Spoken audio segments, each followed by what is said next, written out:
La nuit est tombée sur le stade d'un quartier noir de Los Angeles. Dans les tribunes, les supporters hurlent, les pom-pom girls s'agitent sur le bord du terrain. Les joueurs, eux, mettent au point la tactique de la dernière séquence de jeu.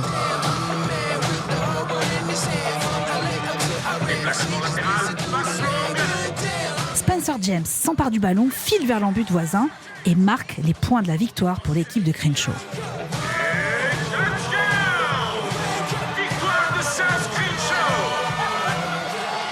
Hurlement de joie avant le drame.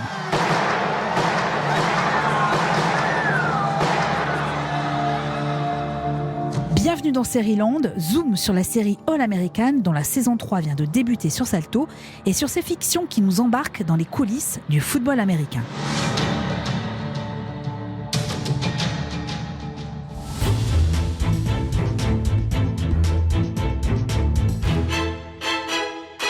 Série-Land, c'est le podcast qui vous donne envie de regarder des séries de qualité. Je m'appelle Eva et je suis férue de sport, de tous les sports. Enfin presque. Certains me sont totalement étrangers, à l'instar du football américain. Je comprends l'enjeu, mais les règles demeurent un mystère pour moi. Les séries américaines se sont emparées évidemment de cet univers, décor parfait pour les dramas, les fictions pour ados, d'autres pour adultes. Ce sport devient un personnage à part entière et nous raconte la société américaine, avec son lot de fric, de drogue, de pom-pom girls, de défis, de blessures, mais aussi de déterminisme social et de difficultés raciales. Alors que se prépare le Super Bowl, la grande finale de football américain le 7 février, avec mon équipe de Sérivore, Clémence Olivier, Charles Martin, journaliste à Première, et Patrick, notre voix, nous avons choisi de plonger dans la nouvelle saison de All-American, mais aussi dans Dermy, Ballers ou encore l'affaire O.J. Simpson. Comme chaque semaine, il nous fallait un expert, quelqu'un maîtrisant parfaitement l'art de ce sport, et Sérivore. Cet homme existe. Il présente sur la chaîne L'Équipe un magazine consacré au football américain et il sera le présentateur et commentateur privilégié du Super Bowl, opposant, si j'ai bien tout compris, les Buccaneers de Tampa Bay aux Chiefs de Kansas City.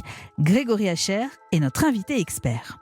Au programme de cet épisode également, le retour d'une série hilarante à voir sur Canal+, signée Phoebe Waller-Bridge, autrice de l'excellente série Fleabag. Sa première création s'appelle Crushing et c'est un petit bijou. Et Charles Martin nous présentera ce qui sera la fiction événement des prochains jours, We Are Who We Are. Série-Land, épisode 42.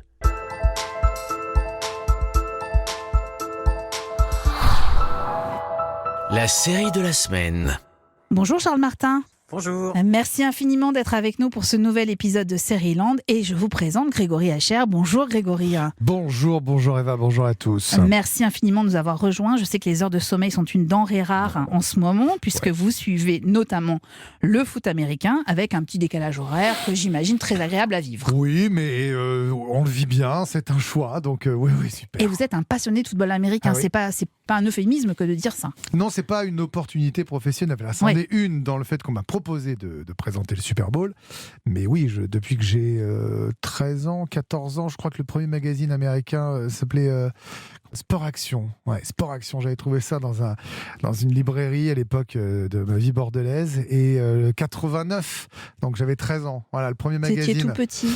Ouais, ça fait un petit moment là maintenant. Hein. Ouais, ça fait C'est mal. vous qui l'avez dit. Ouais, c'est moi qui l'ai dit. Ouais. C'était en 89, mais on va parler de séries actuelles. Ouais, bien sûr. Et pour commencer, j'aimerais qu'on évoque la série All-American qui est disponible donc sur Salto. La saison 3 vient à peine de débuter. Je le disais en introduction, tout commence lors d'un match décisif. Spencer James, qui est interprété par Daniel Ezra, offre la victoire à son lycée de Crenshaw. C'est un lycée qui est situé dans un quartier pauvre de Los Angeles. Une victoire, des coups de feu. Et puis à l'issue de ce match, le jeune joueur est recruté par l'équipe d'un prestigieux établissement de Beverly Hills. Donc changement d'équipe pour ce gamin, changement de vie aussi pour ce jeune homme noir.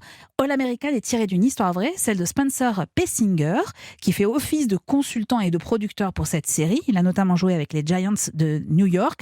Grégory, est-ce que d'abord vous connaissiez ce joueur, le vrai joueur ? J'ai appris sa connaissance par le biais de la série. D'accord. Voilà, pour être tout à fait honnête, parce que ce n'était pas parce qu'il a pris sa retraite depuis. Assez jeune d'ailleurs, à 29 ans. Ouais, il n'y a pas longtemps. Mais en même temps, il faut quand même dire ça tout de suite. C'est un peu comme quand on parle des joueurs du PSG, par exemple, dans notre foot à nous. On a l'impression que tous les joueurs de Ligue 1 sont payés des milliards ou des millions, soyons plus raisonnables, ce qui est faux. Et dans le cas du football américain, tout l'argent n'est pas garanti. C'est-à-dire que vous pouvez signer des contrats sur 3 ou 4 ans, je vais dire 30 millions de dollars sur 3 ans. Et il n'y a peut-être que 5-6 millions de dollars de garantie. Le reste, faut éviter les blessures ou les méformes. Vous allez me dire, on peut vivre avec 5 millions de dollars. Et ce qui est intéressant, c'est que justement, l'environnement fait que c'est pas toujours aussi évident. La culture, l'éducation, ce qu'on fait, tout ça, fait que c'est compliqué. Et donc, lui, il a eu une carrière assez classique qui a duré 4 ans, parce qu'une carrière NFL, c'est environ court, 4 ans, voilà, pour des joueurs lambda, qui me pardonnent pour ce mot-là un petit peu péjoratif, mais en l'occurrence, c'est une réalité.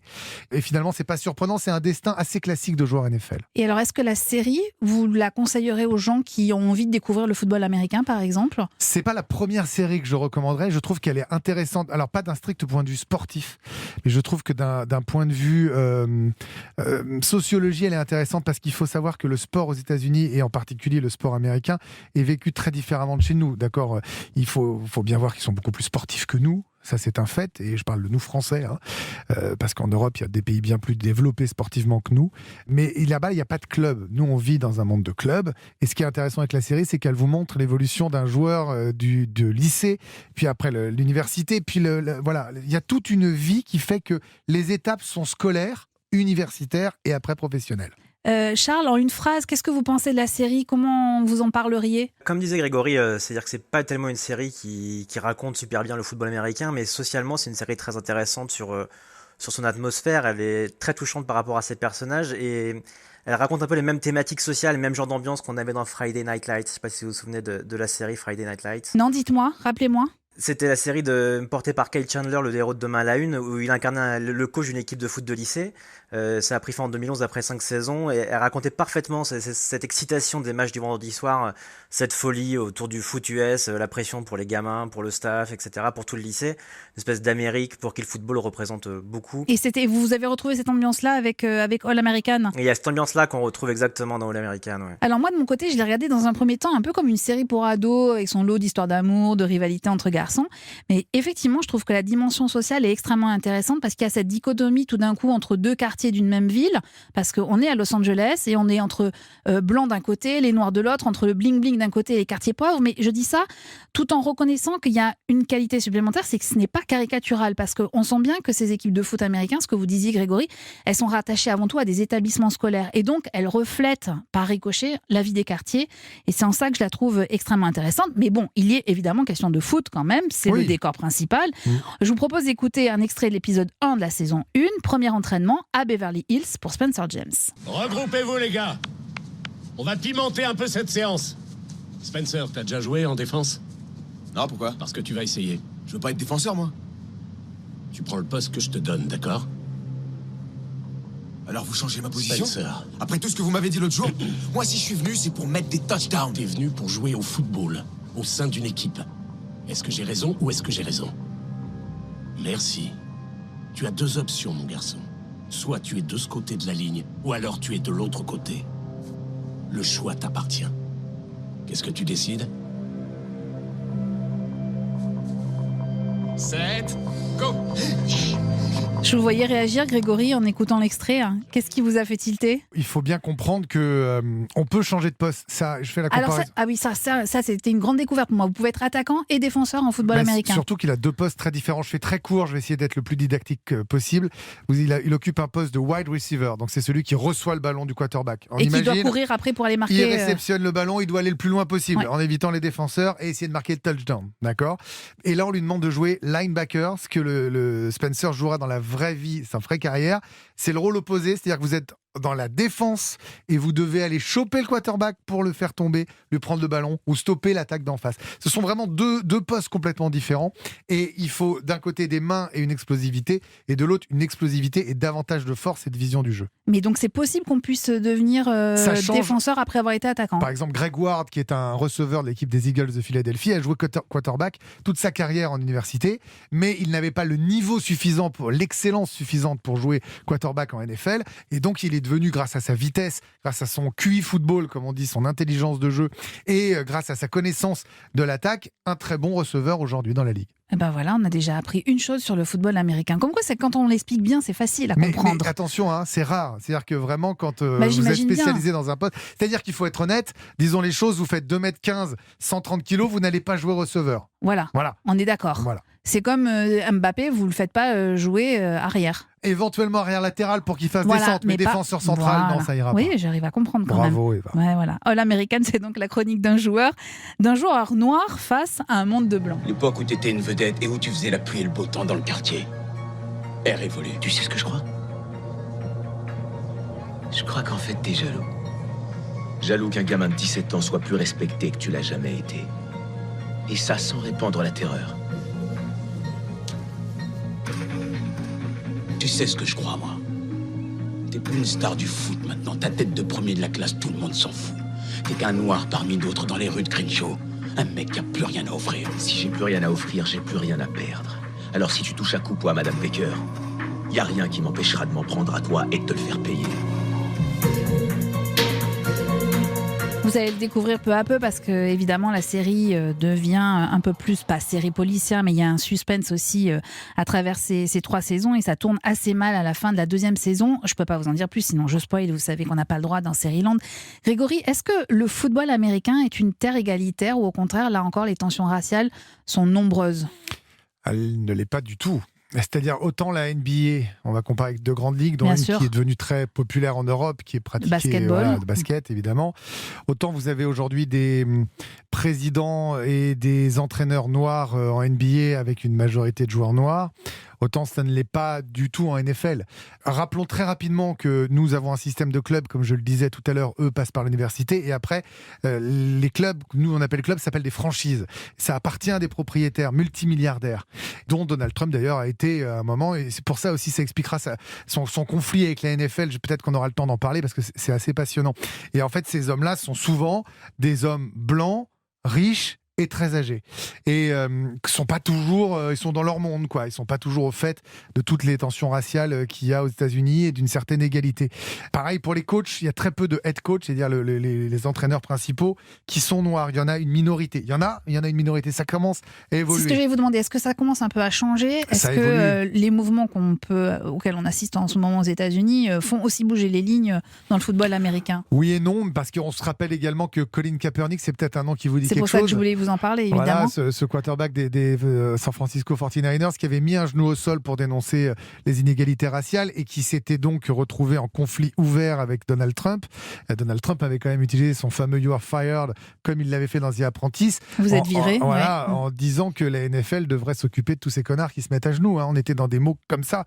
Et encore, je pense que je suis extrêmement poli en disant ça par rapport à la phrase originelle. Et donc, c'était des années avant, enfin des années, pas tant que ça, mais des années avant George Floyd. Et il avait raison, avant tout le monde. Et alors, il a signé un gros contrat de pardon, moi j'appelle ça comme ça, avec la NFL, avec Nike également. Mais aujourd'hui, il n'a jamais retrouvé un club. C'est ça. Ce que je veux dire, Il a c'est que été si vous totalement êtes... banni de la vie sportive. Hein. Et pour faire court, est-ce qu'il a le niveau pour jouer au moins en quarterback remplaçant dans l'une des 32 franchises ? Oui. Et si je dis franchise et pas club, c'est parce que si ça appartient au président, ils ont la possibilité de changer de ville également. Donc c'est totalement différent. Et malheureusement, il y a encore beaucoup de progrès à faire. Alors j'aimerais qu'on passe un dernier extrait de la série All American qui est assez révélateur du rapport des médias avec les sportifs. On est dans la saison 3, épisode 1, pas de spoiler, vous inquiétez pas, Spencer James change d'équipe, il revient à Crenshaw. Une journaliste en l'occurrence, l'interroge à ce sujet. So, why'd you abandon Beverly? I thought we were focusing on South Crenshaw High. We will, but I'd be a horrible reporter if I didn't get context. Okay. Well, I ain't abandoned nobody. It was just time to come home. You know, my family, my community, they needed me. And how do your former Eagle teammates feel about being left behind? Look, I'm sorry, but you looking for beef that just ain't there. Alors dans cet extrait, la journaliste demande à Spencer pourquoi il a abandonné l'équipe de Beverly, ce à quoi il répond qu'il n'a abandonné personne. Il précise simplement que sa famille et sa communauté ont besoin de lui. Et la journaliste insiste et lui confirme de son côté qu'il n'y a pas de polémique à avoir, qu'il n'a abandonné personne, que c'est la vie sportive, c'est comme ça, on change d'équipe. Grégory Hachard, est-ce que c'est compliqué les rapports avec les médias et les joueurs de football américains ? Est-ce que ce sont les médias qui font aussi et défendent les carrières des sportifs ? Disons qu'à ce niveau-là, il y a ce qu'on appelle la draft, c'est donc la sélection des meilleurs joueurs universitaires sur plusieurs tours par les équipes professionnelles. D'accord ? Et donc, si vous avez un bon rapport sur vous après avoir eu de bonnes stats et après avoir fait de belles années universitaires, eh bien oui, ça facilite. Ça aide. C'est-à-dire que si vous êtes drafté en première, deuxième ou troisième position, vous avez un contrat garanti de plusieurs millions de dollars. Si vous êtes drafté en fin de quatrième, cinquième ou sixième tour, vous avez juste une possibilité de montrer votre talent avant de vous faire ce qu'on appelle couper. Donc oui, les médias sont extrêmement importants et être un bon client, quel que soit finalement le sport ou le média, c'est important. Charles, vous êtes passionné de football américain aussi. Est-ce que vous avez appris des choses avec All American ou c'est un autre contexte et c'est plutôt le contexte social qui vous intéressait dans la série ? Bien sûr, non, on n'apprend pas grand-chose sur le foot en tant que tel si on connaît un peu déjà le football américain.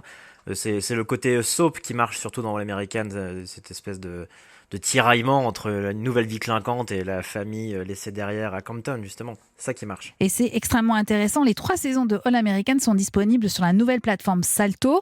Et nous allons le voir, ces thématiques traitées dans All American se retrouvent aussi dans d'autres séries ayant pour décor le football américain. Et voilà le moment du décryptage de la semaine. Oui, parce que quand on parle de médias et de foot américain, ne riez pas, Grégory Hacher. Il y a vous adorez notre voix ? J'adore la voix de Patrick. Non, la vôtre. Mais la voix de Patrick aussi. Bien sûr. C'est la voix de Dexter. La version française de Dexter. C'est pour ça tout ce plastique au sol. D'accord. Et ces gouttes de sang qui sont à côté d'où. Bon, quand on parle de médias et de foot américain, il y a une affaire qui revient en mémoire tout de suite, c'est celle d'O.J. Simpson, immense joueur de foot américain dans les années 70, accusé en 1994 d'avoir assassiné son ex-épouse, Nicole Brown, et son ami Ron Goldman. L'arrestation a donné lieu à une scène surréaliste. Je ne sais pas si vous en souvenez, vous étiez petit. Une course-poursuite entre O.J. Simpson et la police sous les objectifs de tous les médias américains. Et il y a une série qui raconte super bien cette histoire, vraiment avec brio. C'est la première saison d'American Crime Story, extrait d'un entretien entre l'avocat d'O.J. Simpson et un journaliste du New Yorker. L'acharnement systématique contre O.J. Simpson d'une police de Los Angeles partiale et raciste. Parce que c'est un homme noir. Pardon, quoi ? La police de cette ville a un passé honteux. Ça, tout le monde le sait, ce n'est pas un secret. Et cet inspecteur, Mark Furman, un des premiers sur les lieux, a admis être raciste. Chaque preuve qu'il a touchée est contestable. Alors, pour être clair, vous dites que ce policier a piégé O.J. Simpson ? Peut-être Mark Furman, peut-être d'autres, dans une conspiration. Mais attendez, alors, toutes les preuves, le sang retrouvé, ont été par je ne sais quel moyen mis là intentionnellement par des officiers de police pourris et racistes. De la scène de crime à la Bronco jusqu'à Rockingham. Grégory, je sais que vous avez vu cette série, qu'est-ce que vous en pensez ? Je l'aime énormément. J'ai mis curieusement un peu de temps à la regarder. Je ne l'ai pas regardée tout de suite. Je l'ai mis de côté. Je ne sais pas pourquoi d'ailleurs. Ce serait intéressant que je réfléchisse à pourquoi je ne suis pas allé directement. Mais j'ai pris le temps de le faire. On a eu du temps un peu ces derniers mois.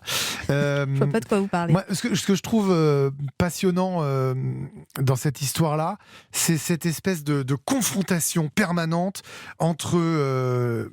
on arrive dans une zone grise. Je vais faire un jeu de mots, mais il n'était pas volontaire. Il n'y a rien qui est tout blanc, il n'y a rien qui est tout noir. Et là, on est vraiment... La période dans laquelle a lieu ce moment est fondamentale, puisque ce sont les émeutes de Los Angeles. On sort de ces émeutes de 92, qui ont été un chaos invraisemblable. C'est-à-dire qu'aujourd'hui, on nous parle d'émeutes estivales aux États-Unis dernièrement. On voit bien que c'est compliqué un petit peu partout, malgré la pandémie. Mais il faut se rappeler de la violence de cette période-là. Et la série commence d'ailleurs avec les images d'archives de 92. Exactement.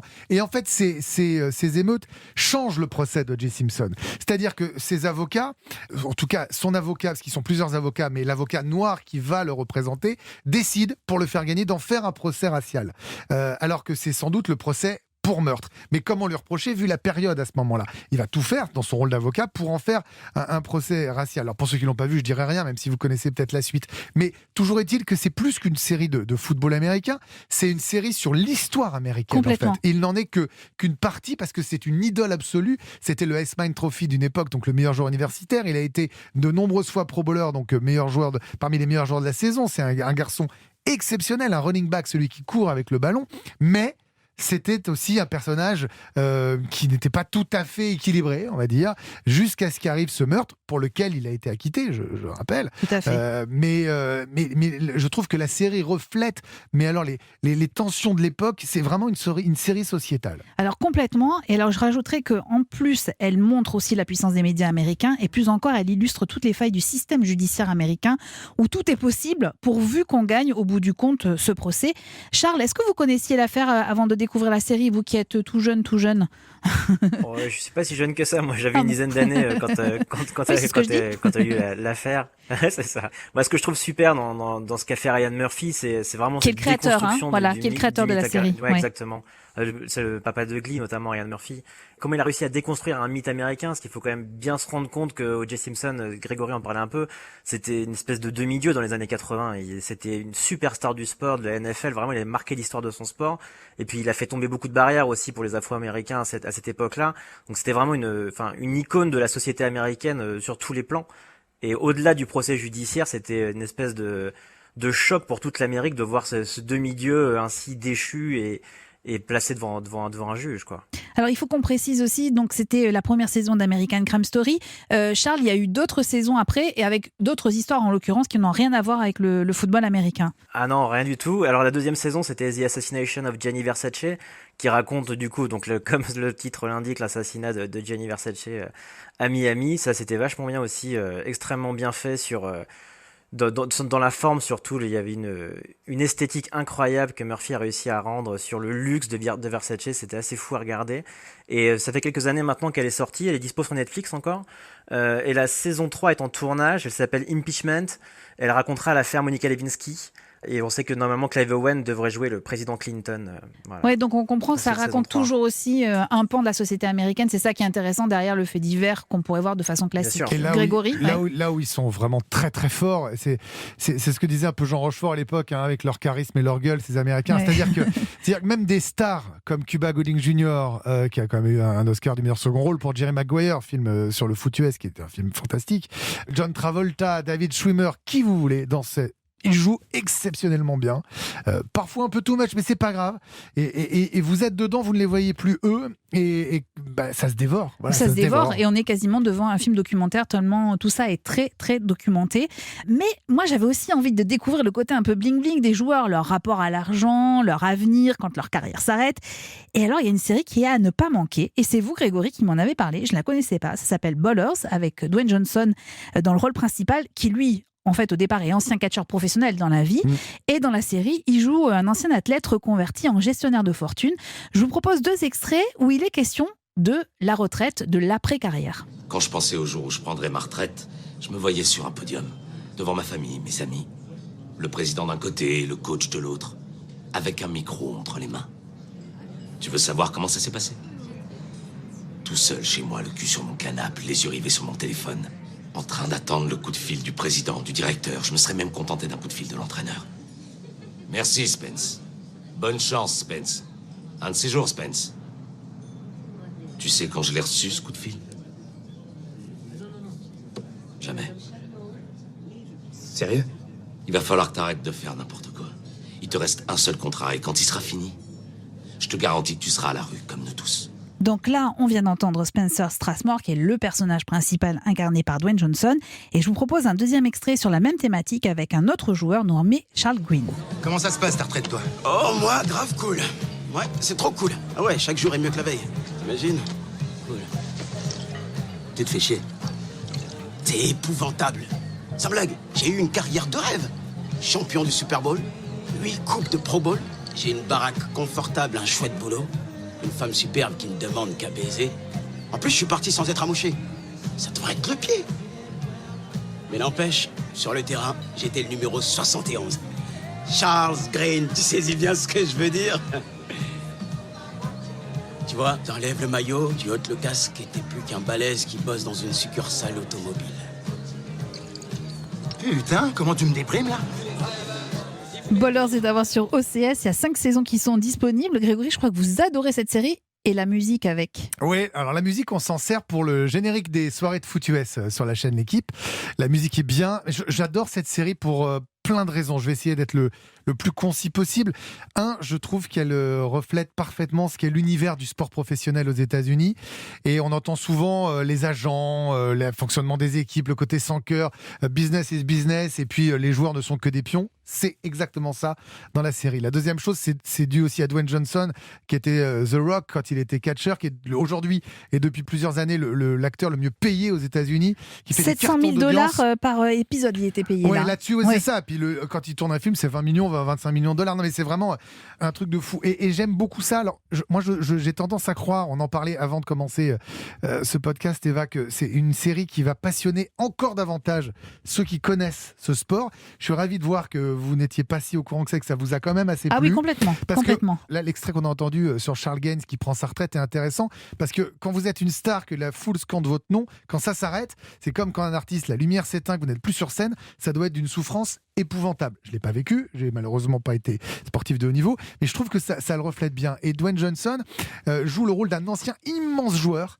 qui a perdu tout son argent et qui tente de se reconstruire en aidant les autres joueurs à faire des bons placements financiers. Et on est au cœur, et c'est ça qui est drôlement bien, de la vraie saison NFL. C'est-à-dire qu'ils se servent pour le scénario de ce qui s'est passé réellement pendant l'année, et ils l'adaptent parce qu'on se retrouve à ce qu'on appelle chaque intersaison. Et pendant l'intersaison, vous avez des transferts, des négociations, et donc c'est un jeu de chaises entre les présidents de club, lui qui essaye de placer ses joueurs, la création de nouvelles franchises, comment ça se passe dans les clubs, comment ça se passe pour couper un joueur quand on lui dit c'est fini mec, on arrête en 2 secondes. Voilà, je trouve que c'est une immersion assez dense au sein de ce sport. Oui, puis on voit les joueurs aussi dans leur vie d'à côté, c'est-à-dire que il n'y a pas que l'entraînement. Il y a du cul. On peut dire ça. Alors pardon de vous dire une chose, parce que la série elle date de 2015. Il n'y a pas si longtemps que ça, on est bien d'accord.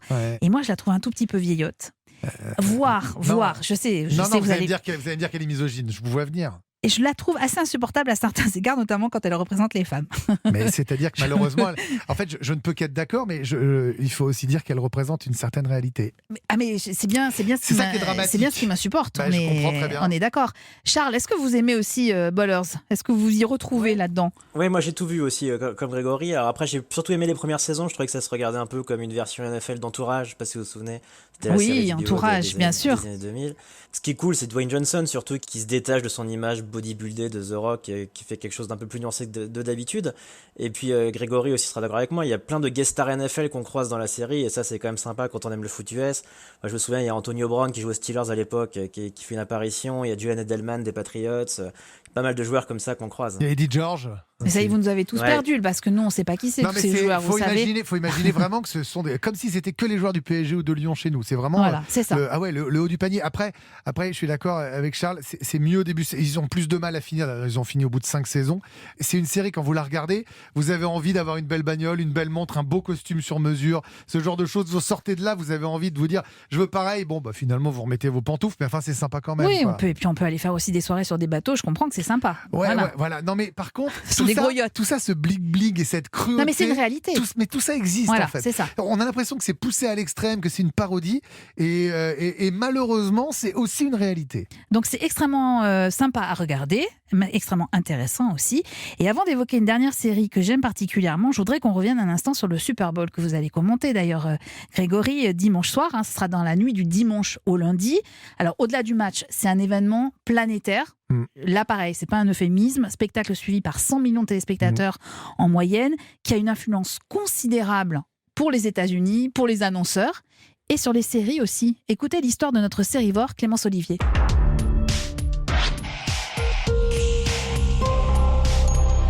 L'aparté de Clémence. Ça peut paraître étonnant, mais figurez-vous que le Super Bowl profite aussi aux séries. Depuis sa création à la fin des années 60 et sa diffusion à la télévision, le Super Bowl est une fête. Mais la fin du match ne signe pas la fin de la soirée pour autant. Elle se poursuit à l'écran. Et pour les chaînes NBC, Fox, ABC et CBS, qui diffusent la finale à tour de rôle, c'est une aubaine. Le moment est idéal pour capter l'attention d'un maximum de téléspectateurs. Et, vous me voyez venir, c'est l'occasion rêvée pour lancer de nouvelles séries. C'est comme ça qu'en 83, NBC fait découvrir aux Américains le premier épisode d'une série d'action. Elle deviendra culte, c'est l'Agence Tourisque. L'Agence Tourisque, c'est vraiment la dernière chance, au dernier moment. Barracuda et Hannibal, ça vous parle ? C'est une série qui connaît un vrai succès dans les années 80. Et on peut supposer que son exposition après le Super Bowl n'y est pas pour rien. Alors bon, ça marche pas à chaque fois, mais certaines réussissent à sortir du lot. Comme la série d'animation Family Guy en 99, ou la sitcom décalée American Dad en 2005. Et cette année, c'est le reboot de The Equalizer, une série d'action avec Queen Latifah, qui tentera sa chance après le Big Game. Mais avec le Super Bowl, les chaînes ne cherchent pas seulement à faire découvrir de nouvelles séries. La stratégie, ça peut être aussi de donner un coup de boost à des fictions déjà existantes et déjà populaires. Et pour que ça fonctionne, il y a plusieurs écoles. L'une des techniques, c'est de choisir une série phare type Grey's Anatomy et de passer un épisode qui se termine sur un énorme cliffhanger, une fin avec un suspense de dingue, pour être sûr que les téléspectateurs regardent l'épisode la semaine d'après. C'est super malin. C'est ce qu'a fait ABC en 2006 avec cet épisode de la saison 2 où une bombe est coincée dans le thorax d'un patient. L'héroïne, Meredith Grey, est alors en première ligne. Elle panique, il faut évacuer rapidement. Je l'abandonne pas. Grey, tu sors. Je reste avec elle. Vous devez faire sortir Anna. tout le monde, Dr. Burke. C'est mon interne, elle est sous ma responsabilité. Anna, vous ne devez pas la Tout se passera bien. Young, va avec Dylan. Toi, va avec Dylan. Anna, regardez-moi. Est-ce que la bombe va exploser ? J'en frémis encore. Ce soir-là, 37 millions d'Américains sont devant leur écran. Ils seront 25 millions la semaine suivante, soit 5 millions de plus que les épisodes de début de saison. Imaginez gagner 5 millions de téléspectateurs, c'est comme conquérir l'équivalent de l'audience d'un épisode de Koh-Lanta chez nous en France. Bref, c'est colossal. Mais d'autres producteurs préfèrent séduire les Américains en sortant le grand jeu, c'est-à-dire en mettant la main au portefeuille pour assurer un grand spectacle. Comme la Fox en 2011 avec Glee, cette série pour ados dans laquelle cheerleaders et quarterbacks, entre autres, poussent la chansonnette. L'épisode proposé ce soir-là autour de la chanson Thriller de Michael Jackson est le plus cher jamais produit pour la série. Et logiquement, Glee réalisera un record d'audience.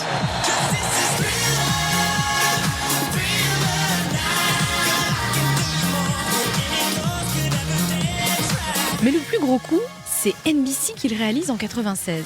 Mais alors en pleine diffusion de la saison 2 de Friends, à l'époque, la sitcom qui raconte le quotidien d'un groupe d'amis à New York est déjà populaire.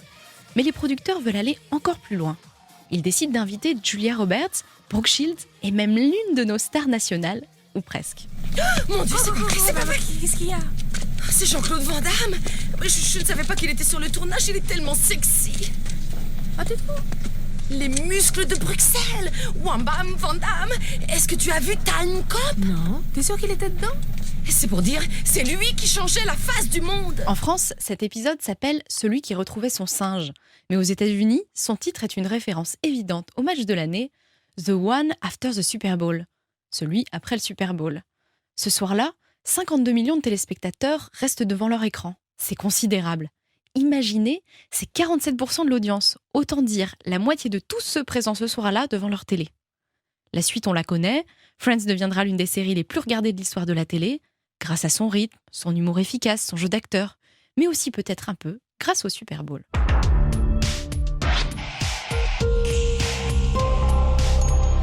Grégory Hacher, je voyais lever les yeux quand on parlait d'audience avec Clémence Olivier. Vous imaginez 5 millions de téléspectateurs pour vous, là, dimanche soir? Non, absolument pas. un dixième sera magnifique, mais ça ne me surprend pas. C'est le Super Bowl, vous l'avez très bien dit, Eva, c'est 100 millions de personnes minimum aux États-Unis, c'est 1 milliard de personnes touchées dans le monde. C'est devenu le plus grand événement sportif de l'année où on se rassemble, on se retrouve pour manger, pour être bien devant le match, et puis aussi pour voir les dernières pubs, parce qu'ils ont un sens commercial incroyable et toutes les pubs du Super Bowl sont travaillées comme ça. Mais cette année, moi, ce qui m'intéresse aussi beaucoup en plus du match, si je peux me permettre d'en parler dès maintenant, c'est le show de la mi-temps, parce que en fait, il y a deux choses. Un, on va retrouver du public pour ce Super Bowl, alors que la saison s'est jouée à huis clos. Comment ils vont gérer ça? Alors, ils ont prévu dans le stade de Tampa Bay, normalement, c'est 65 000 places. Il n'y aura que 22 000 personnes. Ce qui est déjà beaucoup. Ce qui est déjà énorme. Ouais. Parce que toute la saison s'est jouée à huis clos. Ils ont commencé à rouvrir les stades pour les matchs de play-off, suivant les États, puisque c'est le gouverneur qui décide, et la situation épidémique. Et donc, en Floride, ils vont accorder 22 000 places de personnes vaccinées et 7 500 places offertes au personnel de soignants ou des hôpitaux en remerciement de leurs efforts. Donc ça, c'est la première chose. Mais ils ne pourront pas tous descendre en plein milieu du stade à la mi-temps pour danser, on ne pourra pas se faire ça. Mais je suis sûr, avec The Weeknd qui est l'invité, qu'ils vont être capables de créer quelque chose d'une nouvelle fois unique, encore plus unique que d'habitude, comme par exemple, j'aime bien faire le lien avec l'investiture de Joe Biden, où on avait l'impression qu'il n'y aurait pas des millions de personnes, ce qui a été le cas. Mais il y a eu un vrai spectacle aussi. Il y a eu un vrai spectacle. Ouais. Katy Perry, Jennifer Lopez, Lady Gaga, les drapeaux, même avec des distances, des masques et moins de monde, on a assisté à quelque chose. Je suis persuadé qu'on aura aussi un show incroyable. Alors, que serions-nous sans Friends dans l'univers des séries? Mais rien, on est d'accord. Mais que serait le football américain sans ces pom-pom girls? Ah oui. Non, Oui, rien aussi. Rien, je suis désolée. Je suis désolée. Alors, 2 conseils à ce sujet. D'abord, regardez la série documentaire Cheers sur Netflix qui évoque le quotidien de ces sportifs de haut niveau. C'est absolument spectaculaire et c'est extrêmement intéressant. Et d'ailleurs, en matière de série documentaire, Grégory, je pense que vous serez d'accord avec moi. Impossible de passer à côté de All or Nothing sur Amazon Prime Video, qui est une immersion pendant 1 an dans l'équipe des Cardinals de l'Arizona. On est d'accord ? On est d'accord. Puis ils en avaient fait également avec les Eagles de Philadelphie. C'était la saison d'après, exactement. Et autre recommandation, donc pour parler des Pom Pom Girls, c'est une série sur Netflix qui est intitulée Dermy, série estampillée pour ados au départ. Alors, étant éternellement jeune, je me suis jetée dessus pendant le premier confinement et je ne l'ai pas regretté, cher Grégory. On part pour une petite commune du Midwest, une ville désindustrialisée où l'équipe de foot est complètement nulle. On va être clair. Tout le monde espère un sursaut de notoriété grâce à l'équipe donc des Pom Pom Girls qui est dotée d'une nouvelle coach, Colette, jeune femme autoritaire, ancienne championne et qui cherche à s'imposer. Le premier match a lieu vendredi. Et qu'est-ce que je vois ? De l'auto-bronzant, des cuisses toutes molles, des gymnastes de seconde zone. Mais je ne vois pas d'équipe. Et surtout, je ne vois pas ma flyer. C'est Bess, la flyer. Dans mon équipe, une place, ça se gagne. Vous vous fortifiez, vous vous élevez. C'est comme ça qu'on ira au régional et qu'on deviendra championne. Soyez plus exigeante, ne vous contentez pas de sodas géants et de footballeurs. On a arrêté de kiffer les footballeurs depuis le collège. Alors la coach va devoir gérer des ados qui sont pas franchement commodes, comme vous venez de l'entendre. Il y a l'effrontée, arrogante, dévergondée qui s'appelle Bess, et puis sa meilleure amie qui est plus sage, plus rangée, Addie. C'est cette dernière qui va se lier rapidement avec Colette. Mais vous allez vite comprendre que les relations entretenues entre les différentes protagonistes sont assez complexes, ambiguës, voire toxiques. Il y a un truc malsain qui grandit au fil des épisodes. Et la série pour ados se métamorphose en série noire.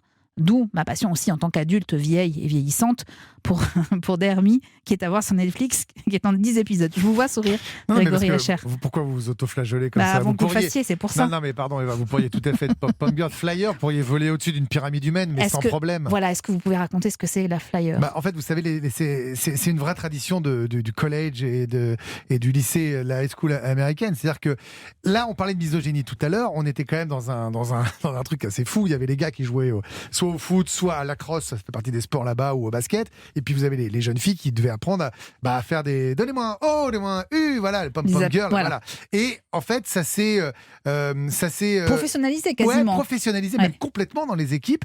Mais ce ne sont pas. Alors il y a un certain code physique, ça je peux pas vous dire autrement. Mais il y a aussi des épreuves purement sportives et physiques, puisque vous avez quand même des pyramides humaines. Vous savez, quand vous montez l'un sur l'autre, vous sautez en l'air, vous faites des choses. C'est pas que agiter les petites fanfreluches, les petits pompons. Donc il y a une petite différence. Alors les cheerleaders sont professionnels dans les équipes américaines, mais il y a toute une éducation sportive derrière. Voilà, et donc la Flyer, c'est celle qui est jetée plus haut en fait, en haut de ces pyramides humaines, et c'est absolument incroyable. Franchement, si vous regardez et la série documentaire sur Netflix, il y a quelques moments où on peut avoir peur, même en tant que spectateur, de ces acrobaties-là, parce qu'on voit que c'est vraiment des athlètes de haut niveau. Donc ça s'appelle Dermy et c'est à voir sur Netflix et c'est en 10 épisodes. La découverte de Seriland.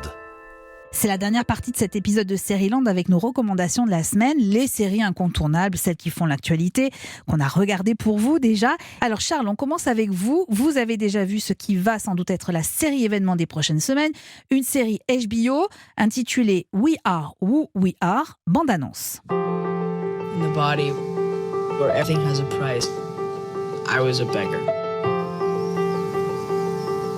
Why do you read poetry? Every word means something. Never kissed anyone before. Charles, quel est le pitch de cette série avec plein de W ? Alors, We Are Who We Are, ça veut dire nous sommes qui nous sommes. Donc surtout, il faut savoir que c'est une série du réalisateur italien Luca Guadagnino.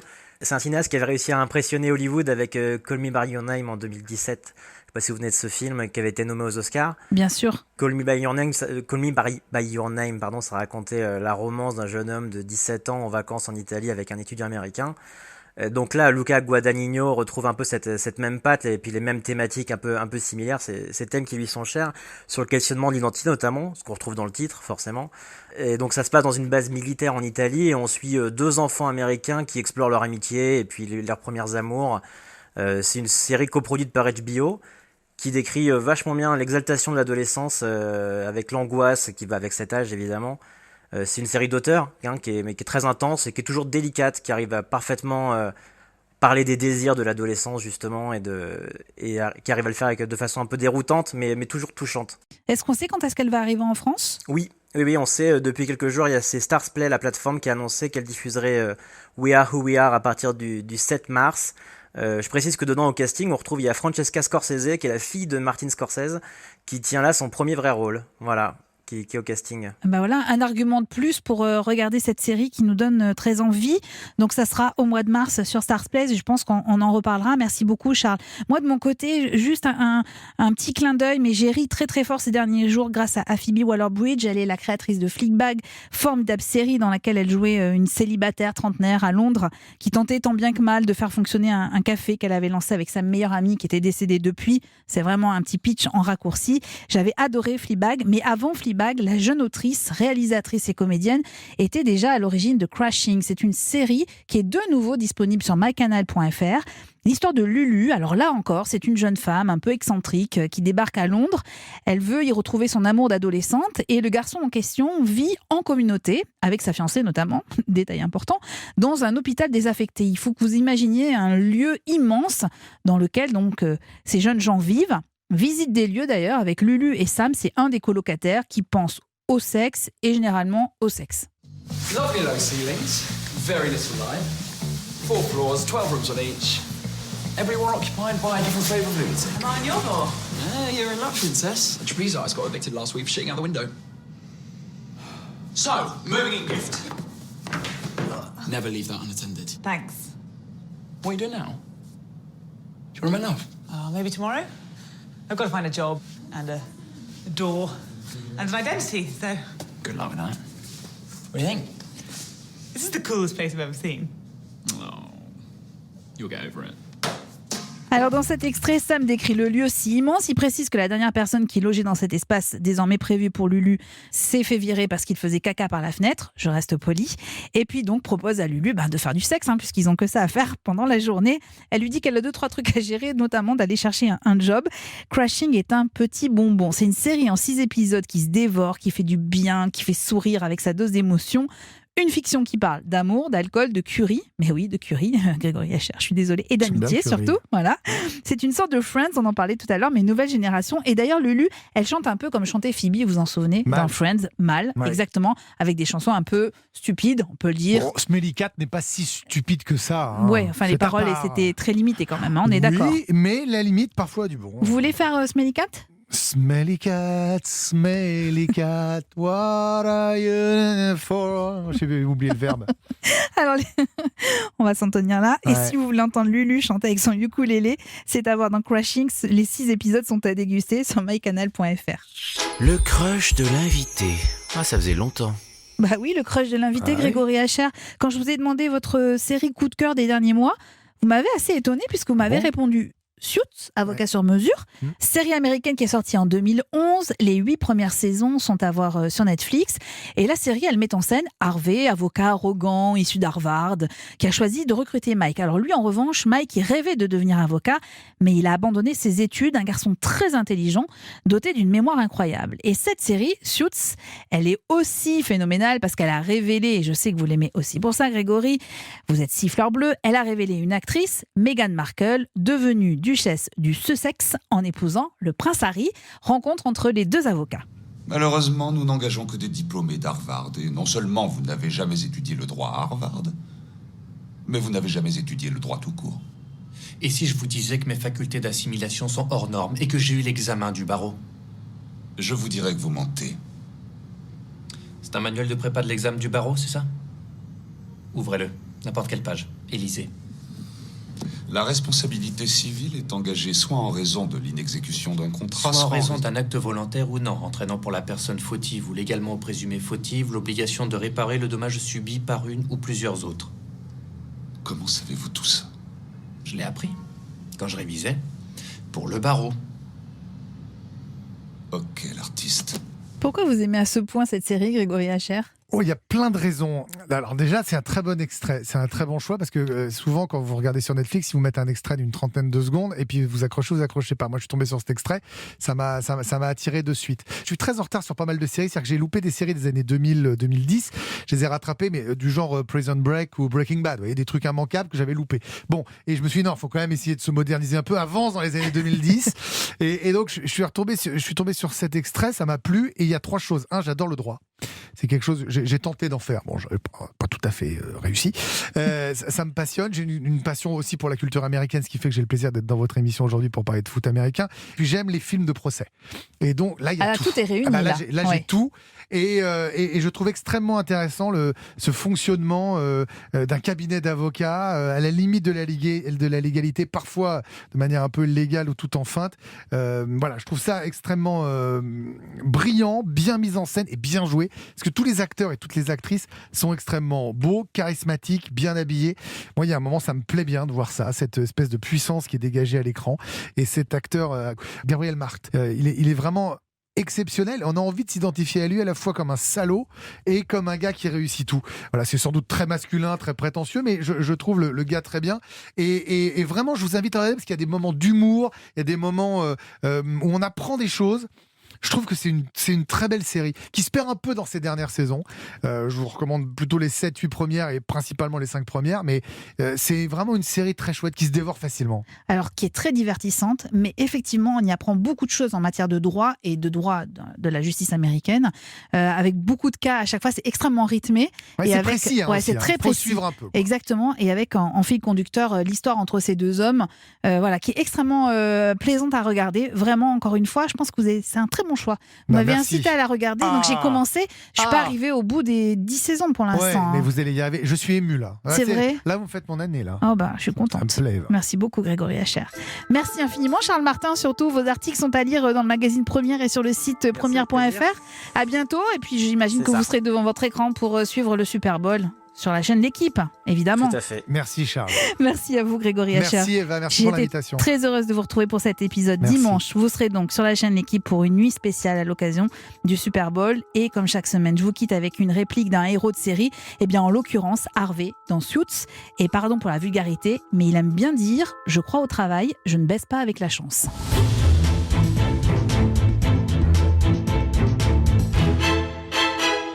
Dans le prochain épisode de Série Londe, je vous propose un retour dans les années 70 grâce aux nouveaux épisodes des Petits Meurtres d'Agatha Christie à découvrir sur France 2.